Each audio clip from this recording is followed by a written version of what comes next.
salut à tous, bienvenue sur cette vidéo. Aujourd'hui on va parler d'un problème qui me tourne autour de la tête depuis bien longtemps.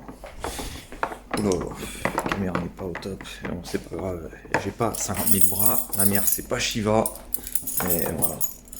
Alors, c'est ouvert, c'est magnifique,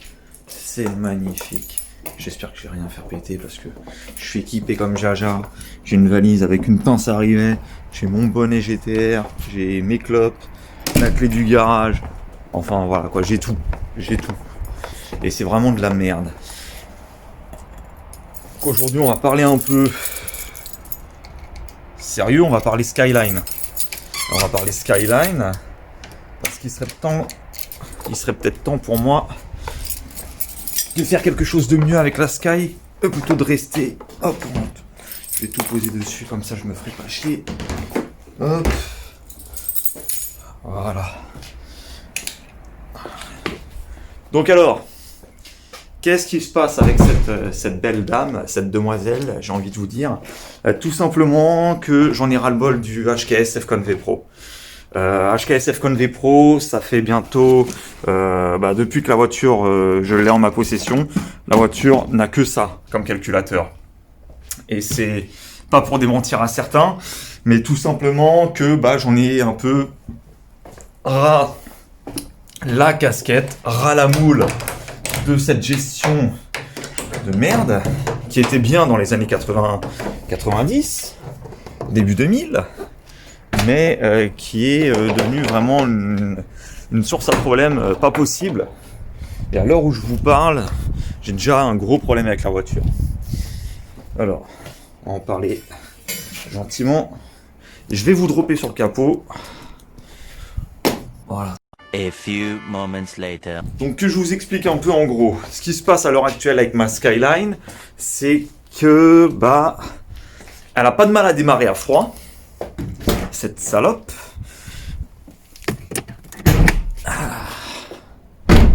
Cette pute, elle a pas du tout du mal à démarrer à froid, mais à chaud.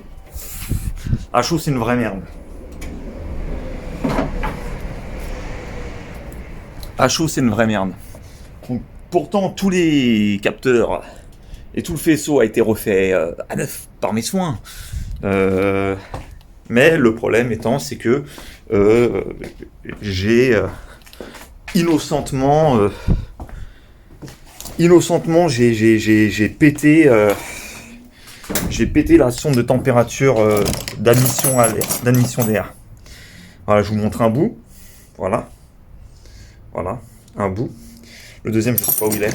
Il doit se balader dans les parages, ce fils de pute. Voilà quoi, grosso modo. J'étais en train de démonter cette pute ici de pipe d'admission, tout simplement parce que j'ai décidé de relocaliser la batterie. Donc la batterie maintenant elle se trouve en dessous. Là elle se trouve, il veut pas faire le focus, elle se trouve juste derrière. Alors, vous allez peut-être mieux la voir ici. Voilà, je sais pas si on voit bien, c'est de la merde. Et donc du coup en fait avant elle était délocalisée dans le coffre et je me suis rendu compte que quand elle était délocalisée dans le coffre, le tronçon de câble qui allait de l'alternateur jusqu'à la batterie n'était pas assez épais. Et normalement à l'avant on peut rester en 25 mm², mais par contre quand on commence à délocaliser une batterie, tout le monde me disait ouais 25 mm², ça passe. Tiens, ça passe pas. Faut au minimum un tronçon de 40 ou un tronçon de 50 comme ma bite. Et et du coup non en fait non. Le problème c'est que l'alternateur n'avait pas, il avait la gouache et enfin il a toujours la gouache parce que il envoie quand même du 14 volts, je crois qu'on est à 14 volts 3, 14 volts 4 à peu près. Et quand c'est arrivé sur la batterie prenait que 13 volts. Donc j'avais une perte de 1,5 volts à peu près. Et vu que ça a rechargé qu'à 13 volts et que c'est une batterie Odyssey et que c'est une AGM, les AGM il faut les charger en quand la voiture roule, donc en floating, En floating mode, il faut que ça charge entre 13 volts 40, 13 volts 80 pour que la batterie se recharge. En fait, et ben, quand on est en dessous de cette truc, bah, ça recharge pas. Donc du coup, bah, en fait, la batterie ne se rechargeait pas. Donc je tournais sur l'alternateur et donc la batterie ne pouvait pas se recharger, ou très pauvrement. Et ce qui a entraîné plusieurs galères, telles que un poussage de voiture sur aire de repos en Belgique, en plein milieu de la pluie. Et Larry, what the hell are you doing? Larry! Larry, you can't just... Oh, Larry! Oh, are you all right? How did... Larry!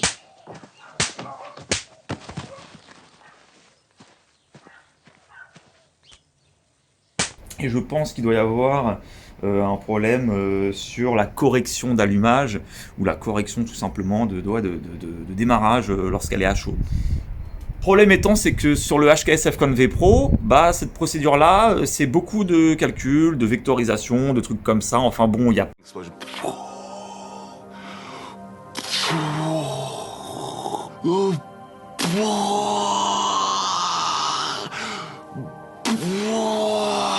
Donc j'ai décidé de virer le HKS FCON V Pro. Donc ça veut dire que j'ai viré le faisceau du HKS FCON V Pro complet. Et j'avais tendance à dire ouais, je vais peut-être voir pour un Link, peut-être voir pour un Adaptronic, peut-être voir pour un VPEC ou un Altec, un Motec et compagnie. Je voulais pas passer sur Nistune parce que Nistune, il n'y a pas de sécurité dessus. Nistune, c'est il faut des AFR précis, genre Innovate, AEM et tout ça. Moi, mon AFR, c'est un TechEdge, ça vient d'Australie, ça marche très bien. En plus, sur le boîtier, il y a des câbles qui peuvent partir pour se connecter directement sur les calculateurs et compagnie, sur les standalone. Et bah, du coup, je reste avec mon TechEdge. Donc, je ne peux pas monter de Nistune. Et puis, ça ne m'intéresse pas de passer en Nistune.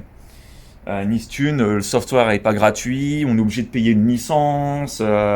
Puis bon, je me suis déjà fait rouler une fois. Voilà, faire confiance aux gens. Voilà, tu payes et puis bon, tu récupères pas ta thune. Tu payes pour une carte mère type 2 et tu te rends compte que le mec, bah, en fait, il t'a enfumé, il te l'a mise profond par derrière. Et il n'y a aucun moyen de pouvoir revenir pour récupérer son argent. Parce que tu es trop bon, trop con, tu es trop naïf et puis tu fais confiance aux gens. Donc du coup, je me suis dit, je vais passer sur Megasquare 2, la version extra et la version du firmware en 3.57. Et j'ai trouvé quelqu'un qui pouvait me faire ça pour un prix défiant toute concurrence. La seule chose qu'il faut que je sache, dans un premier temps, ça va être... bon, le mec m'envoie tout, il m'envoie le boîtier qu'il a fait, le boîtier est testé. Donc il est testé avec tous les capteurs, les coils et compagnie. La seule chose que je dois lui fournir, c'est quel type de coils j'utilise, donc quel type de bobine j'utilise. Dans mon cas, dans le cas précis pour ma bagnole, j'utilise des coils de Audi R8, des NGK. Je crois que c'est la référence, c'est 50U14. Enfin, je sais qu'il y a un 50, il y a un U et il y a un 14 dedans. Et du coup, au niveau des injecteurs, je vais virer les 550 qui sont dessus, qui sont des Dutchwork. Mais le problème, c'est que là encore, il y a un souci. Ces injecteurs-là, il y a une bague d'adaptation pour passer en EV6 sur le câblage d'origine et tout ça, et j'ai pas envie de me casser les couilles. Donc du coup, ce que j'ai fait,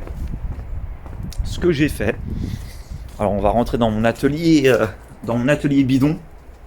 C'est un atelier bidonville, je l'appelle comme ça, c'est un atelier bidonville, voilà.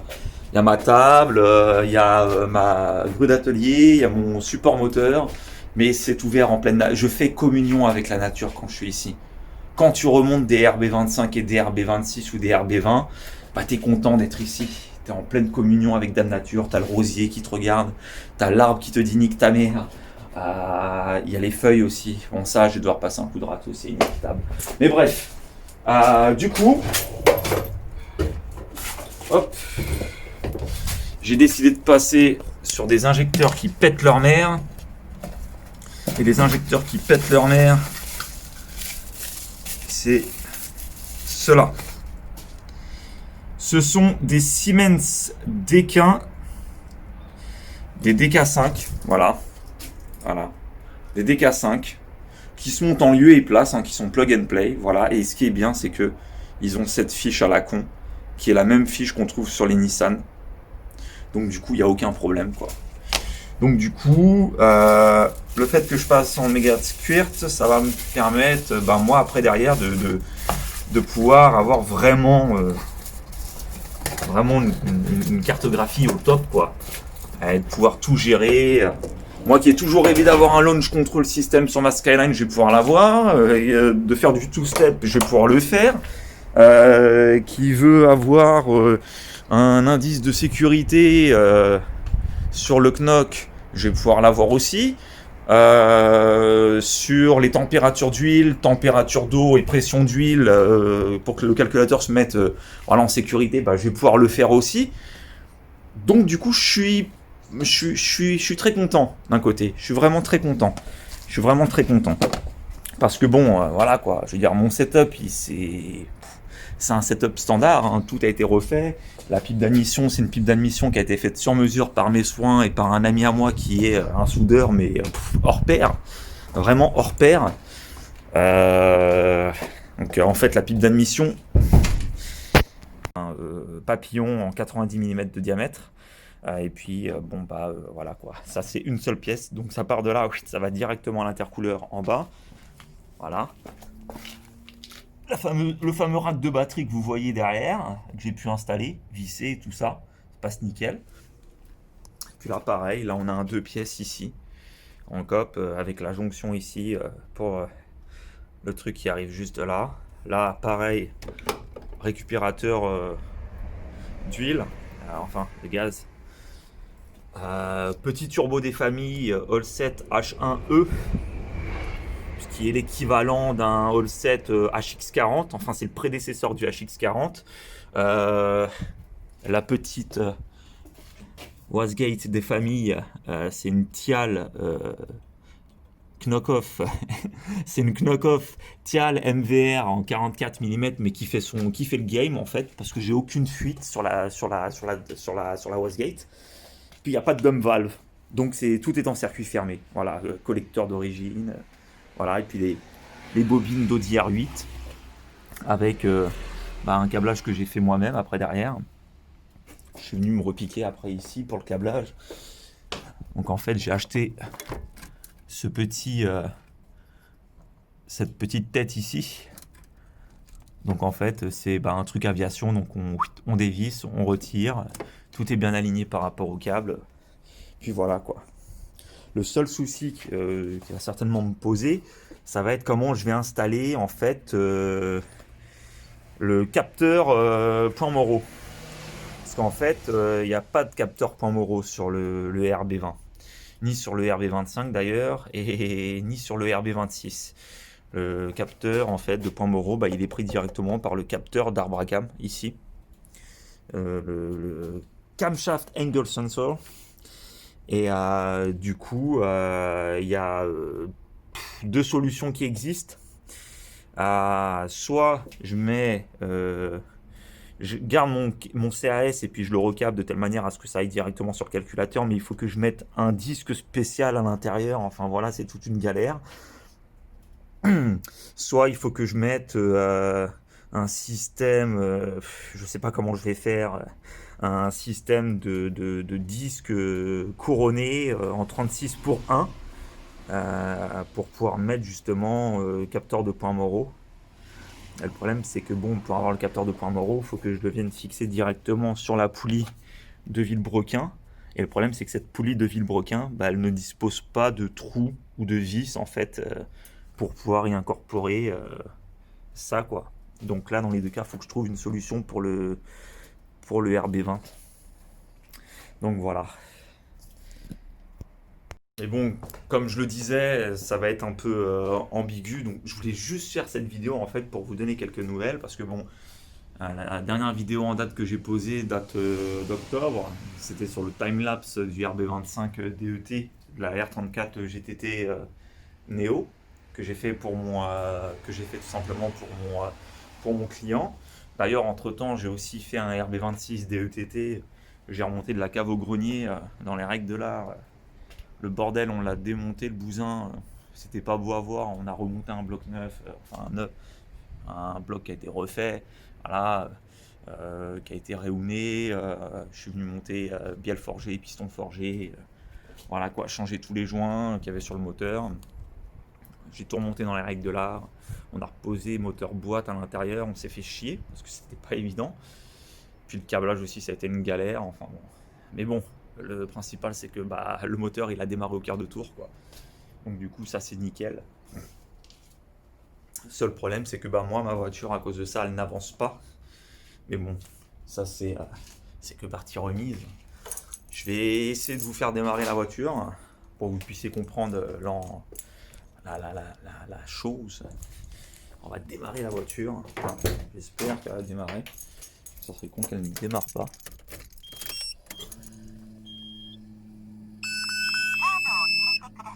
Je sais, c'est japonais, mais c'est un kiff, quoi. Donc on vérifie. Voilà.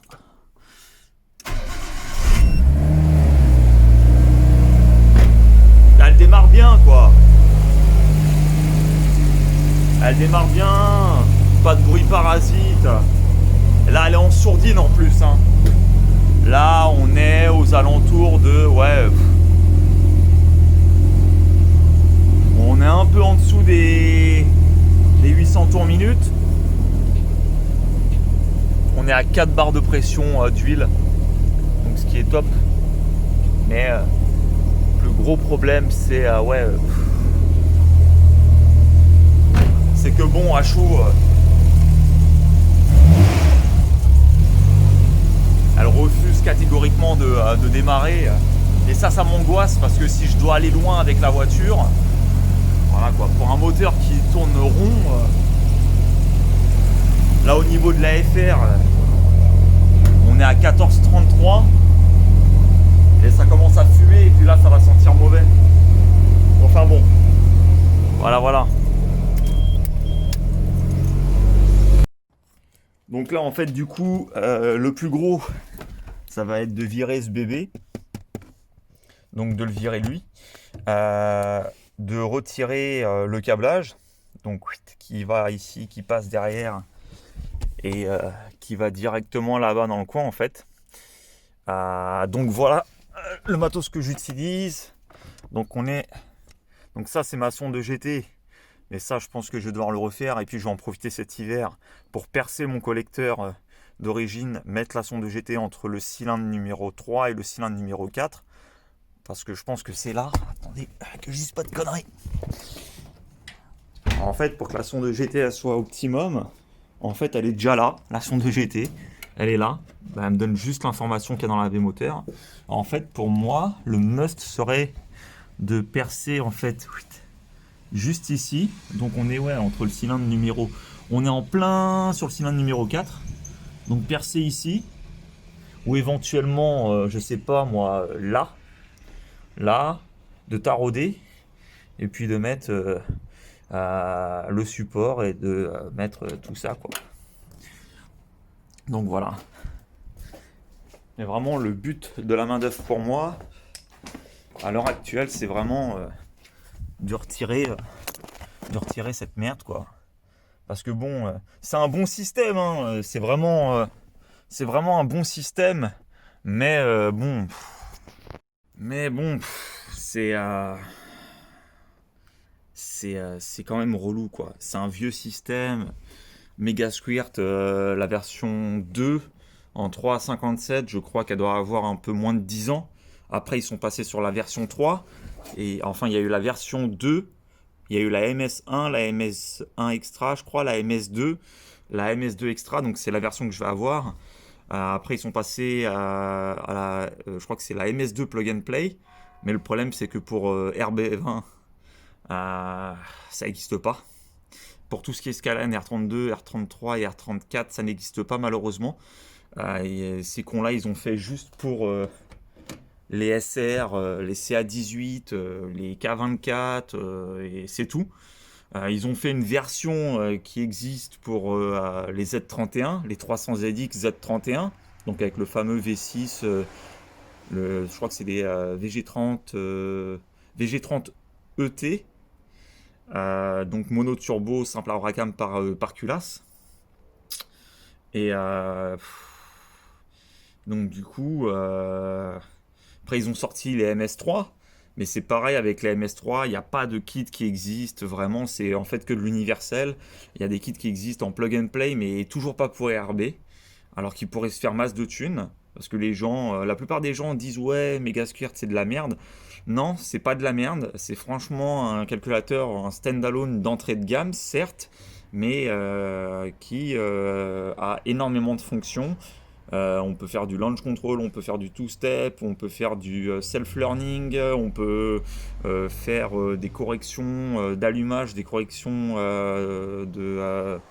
des corrections d'injection, des rectifications par rapport à l'avance et tout ça. Enfin, on peut vraiment tout faire dessus. Le software est gratuit. Si vous voulez un peu plus d'options, vous payez, je crois que c'est 19 $ par an, je crois. Et vous avez je crois que c'est la Tuner Studio Pro, la version Pro, je crois, si je dis pas de conneries. Et donc du coup, voilà quoi. Enfin bon, je sais pas. Je sais pas. Et tout le monde me conseille, ouais, Megasquirt c'est bon. En plus, tu peux repiquer tes câbles d'AFR pour les mettre sur le calculateur pour pouvoir avoir une cible, pour dire au calculateur, voici la cible qu'il me faut lorsque je suis à tant de RPM et à tant de pression. Quand je suis en stand-by, voilà, il faut que ça tourne à tant de AFR et tout ça. Et lui, il va ajuster les données pour faire une base map pour que tu puisses rouler tranquille. Et puis t'as plusieurs niveaux de détectage de click-t ou de knock sensor. T'as de 0 je crois à 30%, de 40 à 50 et 60 et plus. Et tout ça c'est genre safe, middle, et puis c'est dangereux après. Donc voilà, et tout ça c'est pris en considération par ce petit boîtier là quoi. Et je me rappelle, il y a de ça à peu près 10 ans en arrière, tout le monde disait que Megasquirt c'était de la merde parce que le mec était tout seul. Et il faisait ça tout seul, il a fait ça tout seul comme un grand garçon. Et parce que le mec était tout seul pour faire ça, tout le monde lui disait que c'était de la merde ce qu'il faisait. Il est là. Tout le monde disait que c'était de la merde ce qu'il faisait, mais bon. En attendant maintenant, à l'heure actuelle, le mec a quand même développé sa société lui-même, et puis voilà quoi. Donc je vais aller sur du Megasquirt. Ça va me coûter un peu moins de 300 balles. 300 balles, ça équivaut au trigger kit, au calculateur avec le faisceau, avec le diagramme du faisceau pour savoir quel câble va où. Donc pour le cylindre numéro 1, le 2, le 3, le 4, le 5, le 6. Pareil pour l'injection. Puis ce qui est bien, c'est que tu peux réutiliser les capteurs d'origine que tu as sur la voiture. Genre pour le knock sensor, tu peux le mettre en séquentiel. Donc tu peux réutiliser les knock sensors que tu as sur ta voiture et le reste, tu mets tout ça directement à la masse sur Calculo. Enfin bon, il y a énormément d'options. Et d'une, ça va me permettre de réduire en fait la taille de mon faisceau. Et deuxièmement, ça va pouvoir me permettre de faire un faisceau uniquement pour ça, quoi. Donc on passe quand même d'un faisceau où il y a trop de brindilles partout à un faisceau où la plupart des choses vont être gérées directement par le Megasquirt, quoi. Donc que ça soit température d'admission d'air, température d'air à l'admission, que ça soit l'IACV pour l'idle, tu peux même le supprimer, tu peux rester en idle mécanique ou éventuellement passer en idle séquentiel en drive-by-wire et compagnie parce que tu as des modules qui existent que tu peux connecter pour pouvoir passer en drive-by-wire. Donc si je veux passer en papillon électronique de VQ45 ou de LS, je peux le faire. Vu que l'entretoise de mon plénum peut me permettre de passer en LS1 en fait, donc je peux passer dessus. Voilà, ça m'évitera pas mal de problèmes et au moins je pourrai calibrer bien comme il faut. Tu peux aussi recalibrer ton TPS. Donc quand tu lâches la pédale, ça va te donner une valeur. Tu cliques sur utiliser cette valeur, hop, t'appuies à fond, tu recliques sur utiliser la valeur à fond. Tu le fais une fois, deux fois, et puis ensuite ton TPS il est bien calibré. Donc après c'est que du bonheur quoi, c'est que du bonheur. Et derrière t'es peinard. La seule chose à faire, c'est qu'il faut revoir au niveau de l'électricité parce que tu as une boîte à fusibles qu'il faut réinstaller dessus pour les principaux composants tels que l'allumage, tels que l'injection, tout ce qui est relais par rapport au ventilateur et compagnie. Enfin bon, il y a énormément de choses à faire, mais bon, d'un côté, qu'est-ce que je m'en branle, moi, quelque part, je m'en fous. Et moi, tout ce que je veux, c'est que la voiture, je puisse la démarrer et surtout que je puisse la tuner moi-même. C'est ça le truc, parce que à Megasquirt, j'ai vu beaucoup de mecs qui ont acheté ça et qui sont pas tuneurs et qui arrivent à faire des cartos de ouf. Il n'y a qu'à prendre l'exemple d'un mec que je suis depuis un certain temps maintenant, depuis début 2020, depuis le début du confinement, je le suis. Il a une chaîne YouTube qui s'appelle Farine de Blé. Le mec, il a un Golf 2, il a monté dessus un moteur ABF. Je crois que c'est un 2 litres GTI 16 de Golf 3, si je dis pas de conneries. Et dessus, il est venu monter un turbo. Alors, certes, un turbo chinois. Ça, on s'en branle. Et bah, le mec, il a installé son Megasquirt. Enfin, c'est le K-Data qui est fait spécialement pour les connecteurs d'origine dessus. Et le mec, il a fait ça, mais tête bêche, quoi. Il a fait ça tête bêche. Le mec, il a été après chez EMS Motorsport en Alsace. Et avec sa carto à lui, je crois qu'il sortait 225 chevaux, je crois, un truc comme ça. À 0,3 de pression. Il l'a fait tout seul, comme un grand. Et tu vois, le mec, il paye pas mine, mais le mec, bah, il est passionné, il fait son taf, quoi. Et après, bon, ils ont réussi à sortir 300 chevaux à 0,7 bar. Stock interne. Donc voilà. Donc moi, bon, j'estime que ma voiture là, telle qu'elle est faite, avec toutes les modifications que j'ai apportées, je peux arriver facilement à 450 chevaux sans problème, quoi, en étant safe, et au 102, à l'octane 102. Parce que moi, je vais en Allemagne. L'Allemagne, c'est à 5 minutes de chez moi. Donc, je vais en Allemagne et puis je vais mettre le plein. Donc, voilà. Mais bon, voilà, c'était une petite vidéo pour vous expliquer ce qui allait se passer. Désolé si j'ai pas posé de vidéo depuis un certain temps maintenant, parce que j'étais très busy. Et j'ai pas eu le temps de faire voilà, des vidéos, tout ça. Mais bon, là, je voulais juste vous montrer l'envers du décor, comment je travaille, et puis surtout ce que je risque de faire en fait sur ma Skyline très prochainement. Je vous invite à vous abonner sur ma chaîne et puis surtout à lâcher des gros likes. N'hésitez pas à partager les vidéos qui vont arriver. Je pense que je vais commander mon Megasquirt au niveau milieu décembre, fin décembre. Parce que bon, j'ai ma société à faire tourner et puis j'ai des factures qui doivent tomber. Donc ça va m'aider à pouvoir installer du matos, acheter du matos en fait tout simplement pour ma bagnole. Et puis voilà quoi, j'avais déjà dans l'idée de vouloir monter un plus gros moteur, mais je me dis putain avec le Megasquirt, si je pouvais tarauder sa race au RB20 et puis pouvoir sortir une puissance quoi, qui serait pour moi phénoménale, bah voilà quoi, 450 chevaux d'un bloc en stock interne, ça serait pas trop mal je pense, et puis le moteur supporte et c'est un RB20 donc ça grimpe aux arbres, ça va jusqu'à 8000 tours minute sans problème, même un peu plus. La dernière fois que j'ai tourné avec, je crois que j'ai dû prendre 8500, 8600 tours minute et sans hésitation quoi. 600 lignes de litre mais très nerveux. Donc voilà, une petite gorgée de Dr Pepper. Avant de vous dire au revoir, je vous souhaite une excellente fin d'après-midi et puis je vous dis à très bientôt. Allez, ciao et merci.